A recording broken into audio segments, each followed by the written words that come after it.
When was the last time you truly lived the moment you were in? Not rushing, not ticking boxes, just living. We all do it, don't we? Moving fast, never arriving. Running on a treadmill, going nowhere. Strange, isn't it? We are so busy chasing time, but somehow we are always late. Late to live. Let me give it to you straight. Time doesn't care how much money you make, how many likes you get, or how perfectly planned your calendar is. It flows constantly, like a river slipping through your fingers, and every second that passes, it's gone forever. So here is the real question, not how much time do I have left, but what am I doing with the time I have right now? Think about it. We waste so much time worrying about things that might never happen, scrolling mindlessly, overthinking, procrastinating, comparing, and then one day we look up and wonder, where did it all go? Does that thought scare you? It should. Because here is the truth. Time doesn't stop for anyone. It is one thing you will never get back, but it is also most forgiving. Every moment, every breath is a chance to start over, to recalibrate. And the beauty is, you don't have to flip your life upside down overnight. Take 5 minutes today. Reflect on what truly matters. Take 10 minutes to call someone you love. Take an hour to work on that dream you have been putting off. Let me share something timeless.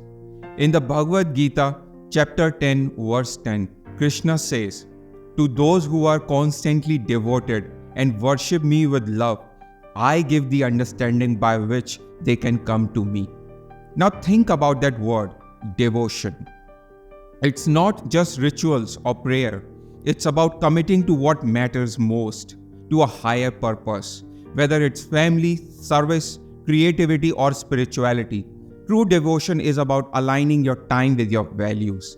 When you do that, life feels lighter, more meaningful. You stop fighting against time and start flowing with it.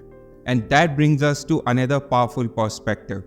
Just as Krishna emphasizes devotion, the Quran shifts our focus to the deeper significance of time and our responsibility within it. In the Quran, Surah Al-Asr, chapter 103, verse 1-3, Allah reminds us, "By time indeed mankind is in loss, except for those who believe, do good deeds, and encourage each other to truth and patience." Do you see the wisdom here? Time is slipping away, but it's not about hoarding it. It's about using it wisely. Not for greed, not for regret, but for faith, goodness, and truth. Because the real loss, it's not running out of time. It's wasting it on things that doesn't nourish your soul. And finally, let's bring it all together with one more perspective. The book of Ecclesiastes, chapter 3, verse 1 in Bible says, "To everything there is a season and a time to every purpose under the heaven." Life isn't meant to be rushed. There is a rhythm to it, a divine flow. There is a time to grow, a time to rest, a time to love, and a time to let go.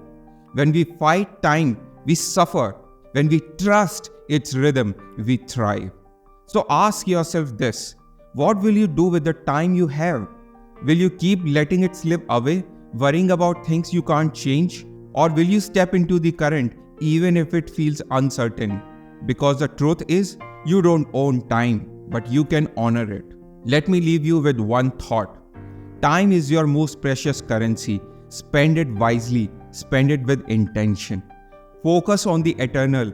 Every moment spent with love and purpose leaves mark on eternity. Because in the end, it's not the years in your life, it's the life in your years. Make every moment count.